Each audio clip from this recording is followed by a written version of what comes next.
Hello and welcome to Fast and Factual, where we get you the top 50 headlines from around the world. I'm Alison LaGrange, coming to you live from Durban, South Africa. Let's begin. In our top stories, former US President Donald Trump seems to have recovered from the assassination attempt. Trump was shot in the ear yesterday during a rally in the state of Pennsylvania. But now Trump has arrived at the Republican National Convention in Milwaukee in the state of Wisconsin. He is likely to be nominated as the Republican Party's presidential candidate ahead of the U.S. election this November. Meanwhile, U.S. President Joe Biden addressed the nation after the attack on Trump. Now, Biden asked Americans to cool it down and resolve their differences by voting, not through violence. Biden urged Americans not to normalize violence in the country. The U.S. Federal Bureau of Investigation, or the FBI, is probing yesterday's attack on Donald Trump. The FBI is treating the shooting as a potential domestic terrorism incident. The FBI has found suspicious devices at the shooter's house. The attacker was identified as a 20-year-old named Thomas Matthew Crooks.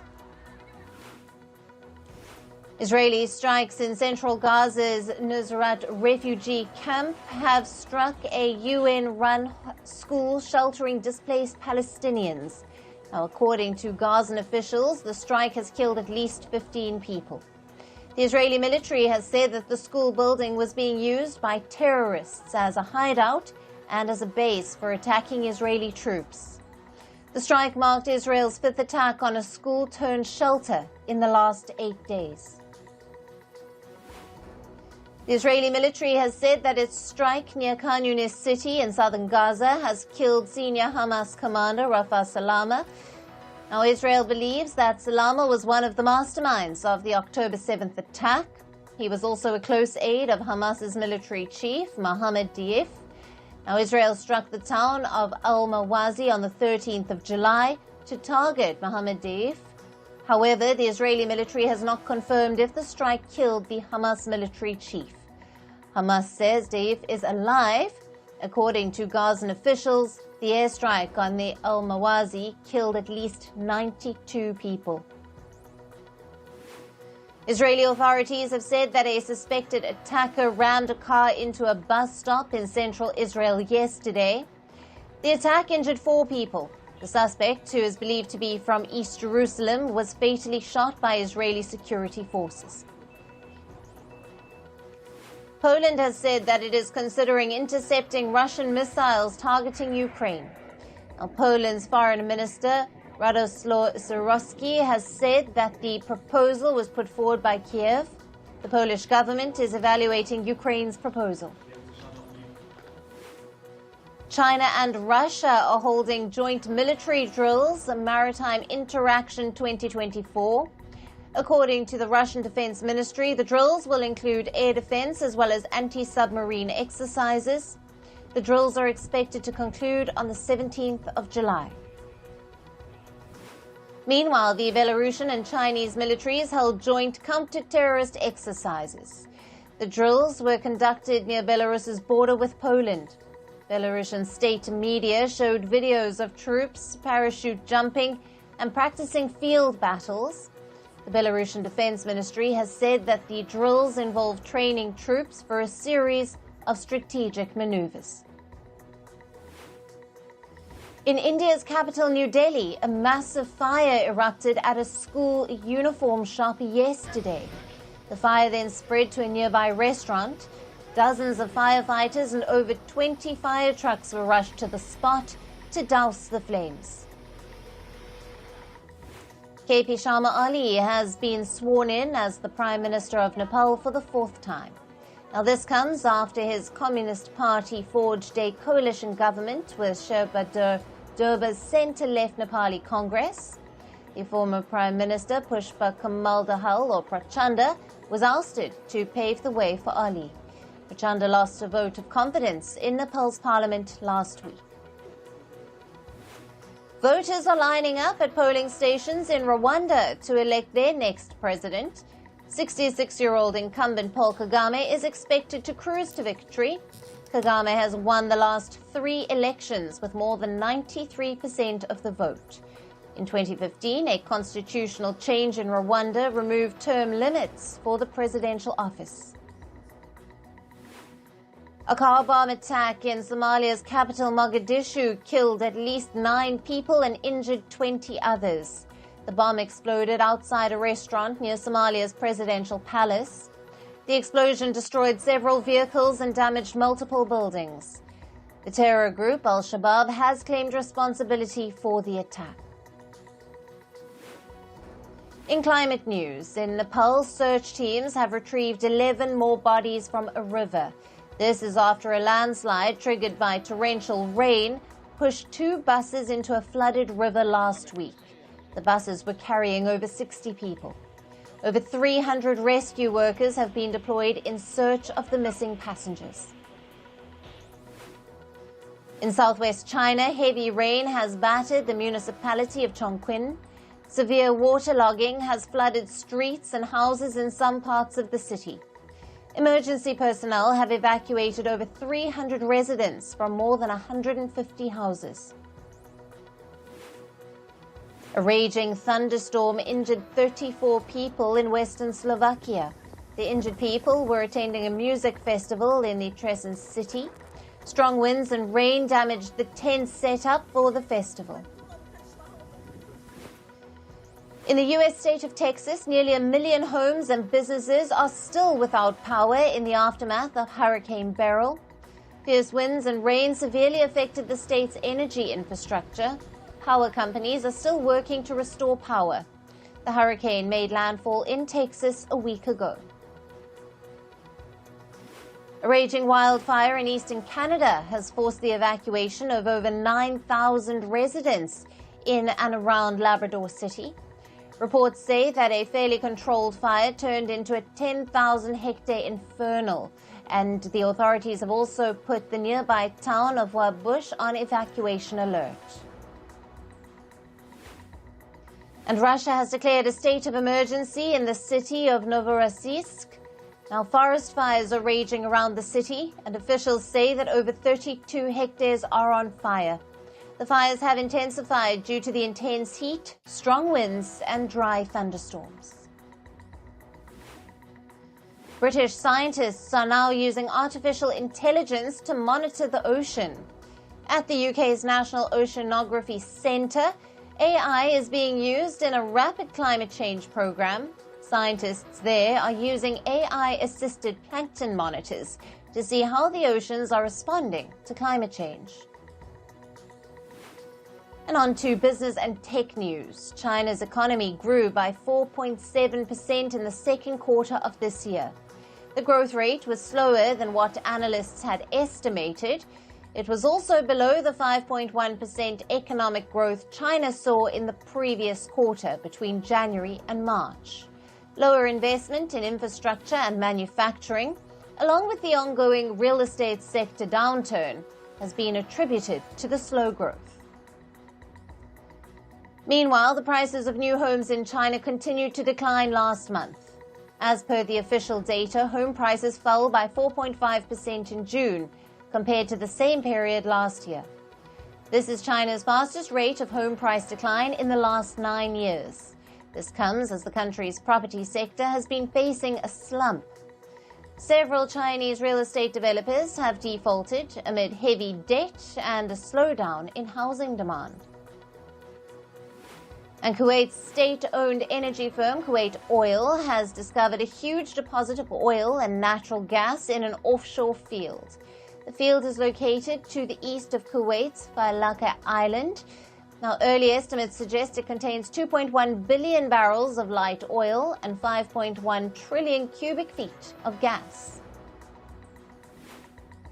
American banking giant Goldman Sachs is reportedly appealing the latest stress test results by the U.S. Federal Reserve. The test was conducted last month. It was aimed to check the ability of U.S. banks to survive in recession-like conditions. While all the banks passed the test, Goldman was reportedly asked to hold more capital. The bank says that the stress test result doesn't reflect their efforts to stabilize the business. A preliminary report on the collapse of the Swiss bank Credit Suisse has been leaked to local media. The Swiss parliamentary panel report blames the country's financial regulator and central bank for the bank's collapse in 2023. The report says that Swiss authorities were unprepared to contain the fallout of the bank failing. Credit Suisse collapsed last year amid enormous losses and a bank run. The Swiss government then forced its rival, the UBS Group, to take over Credit Suisse. And 4 large Australian banks have been ordered to return nearly $19 million to their customers. This includes ANZ, the Commonwealth Bank of Australia, Bendigo and Adelaide Bank, and Westpac. The banks are accused of keeping some low-income customers in bank accounts that charge high fees, even though they were eligible for accounts with lower fees. Australia's corporate regulator said that this hampered the ability of customers to save money. And Bitcoin surged to a 2-week high on Monday. The value of the world's largest cryptocurrency rose by over 8% to touch $62,500. The surge in Bitcoin's prices came after the attack on former U.S. President Donald Trump. Trump is a supporter of cryptocurrencies. Some crypto investors have said that the attack bolstered his chances of winning the November election. And Google's parent firm Alphabet is reportedly near a deal to acquire the New York-based cybersecurity startup Wiz. The deal is expected to be valued at $23 billion, which could make it Alphabet's largest ever acquisition. Wiz offers cybersecurity software for cloud computing systems.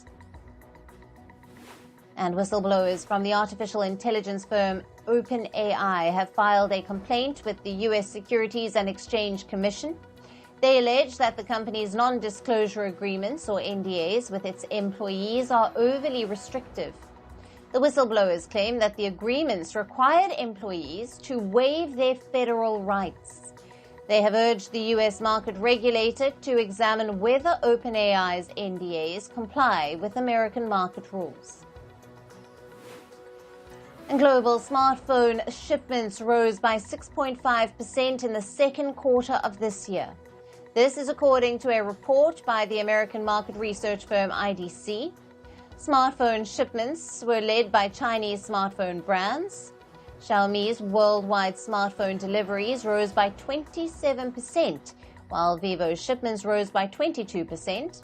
Apple and Samsung also saw a modest rise in global deliveries in the second quarter. However, they lost market share to their Chinese rivals. And moving to sports, and today we start with football.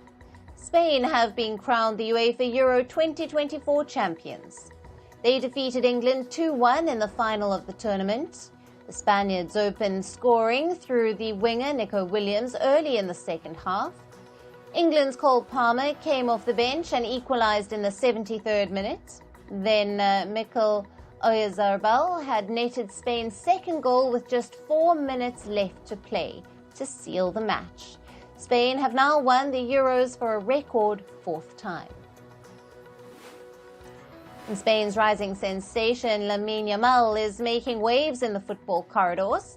Yamal, who turned 17 on Saturday, helped Spain defeat England last night at the Euros. The forward became the youngest player ever to feature in a major international final. This record was previously held by the Brazilian legend Pelé. And Argentina took home their record 16th Copa America title. They edged past Colombia 1-0 and managed to defend their crown. Argentina's captain, Lionel Messi, was substituted mid-match due to an injury. Lautaro Martinez came off the bench to net an extra-time winner. The result marks Argentina's first back-to-back Copa America titles.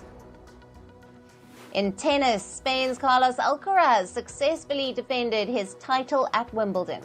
The men's world number 3 crushed Novak Djokovic 6-2, 6-2, 7-6 in the final. The one-sided encounter lasted 2 hours and 28 minutes. Djokovic, who has 7 Wimbledon titles under his belt, said that his play was not up to the mark after losing the match. And tennis records continued to tumble as Alcaraz marched towards his Wimbledon victory. At 21, the Spaniard is the youngest player to win the French Open and Wimbledon in the same year. Alcaraz also became the first Spanish player to clinch back-to-back Wimbledon triumphs. And over in the women's draw, the Czech Republic's Barbora Krejcikova clinched her first Wimbledon title. In a gripping final, she held off Italy's Jasmine Paolini to prevail 6-2, 2-6, 6-4. In cricket, India defeated Zimbabwe by 42 runs in the 5th and final T20I match. Zimbabwe won the toss and put India to bat first. Team India posted 167 for 6 in the first innings. Sanju Samson was the top scorer for the men in blue with 58 runs. Zimbabwe's batting lineup was torn apart by the Indian bowler Mukesh Kumar, who claimed 4 crucial wickets. With the win, India clinched the 5-match T20I series 4-1. And Australia have announced their squad for the upcoming white ball series against England and Scotland. All-rounder Mitchell Marsh will be captaining the team for both of the tournaments. The World Cup winning skipper Pat Cummins has not been named in the squad due to work pressure. Australia first play a 3-match T20 international series against Scotland starting on the 4th of September. After that, they will play 3 T20 internationals and 5 one-day matches against England starting on the 12th of September. The Olympics torch relay arrived in the French capital of Paris on the 14th of July.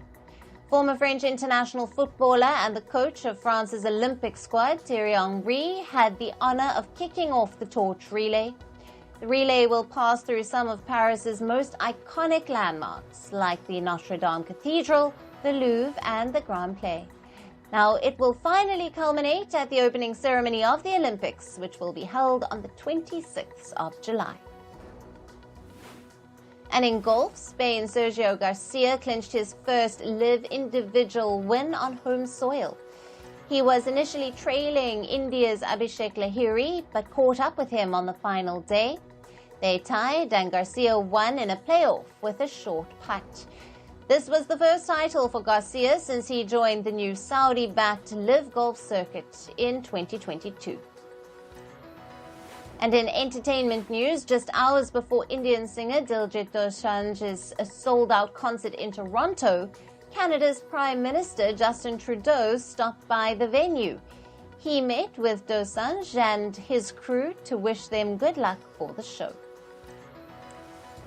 Singer Taylor Swift had quite an eventful weekend. During her concert in Italy's Milan, she accidentally inhaled a bug. This was followed by her piano malfunctioning. Swift had to pause the show due to pest and piano problems. American rapper Wiz Khalifa has been charged with illegal drug possession in Romania. The prosecutor stated that he allegedly consumed cannabis on stage during his concert. Wiz Khalifa was in Romania to headline the Beach Please Festival.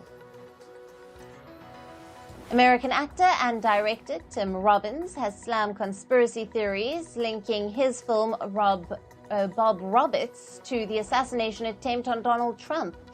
He called the conspiracy theorists people with a deranged mindset. The 1992 political drama Bob Roberts shows a politician staging a shooting incident to gain public support. Despicable Me 4 has crossed the $5 billion mark at the global box office. This makes the film the first animated franchise ever to achieve this feat. The film is playing on over 35,000 screens at more than 11,000 locations across the globe. Despicable Me 4 released on the 3rd of July. And in Hong Kong, hundreds of fans gathered to meet South Korean actor Baeon Woo-seok. Now, this was a part of his Asia fan meeting tour titled Summer Letter. He greeted the crowd with a brief welcome in the Cantonese language. The lovely runner actor said that he is eager to try Hong Kong's dim sums. And Regina King will star in an upcoming crime thriller called Caught Stealing. She has been cast opposite Austin Butler and Zoe Kravitz. The movie is about a baseball player who gets involved with a crime ring. It is set in New York City in the 1990s. The film's release date has not been announced yet. The 2024 Nickelodeon Kids' Choice Awards took place over the weekend in Los Angeles, and here are the highlights. Taylor Swift won 3 awards: Favorite Female Artist, Global Music Star, and Ticket of the Year. Young Sheldon became the Favorite Family TV Show, and Barbie won the Favorite Film Award. The wedding celebration of Indian billionaire Mukesh Ambani's son Anant Ambani and farmer tycoon Viren Merchant's daughter Radhika Merchant concluded in Mumbai yesterday with a reception. The wedding was a star-studded affair with global celebs in attendance. Personalities like Kim Kardashian, John Cena and Nick Jonas were seen with their best fashion foot forward. American actor Shannon Doherty has passed away at the age of 53. She was battling breast cancer for the last few years. Now, Doherty was known for her roles in Beverly Hills 90210 and Girls Just Want to Have Fun.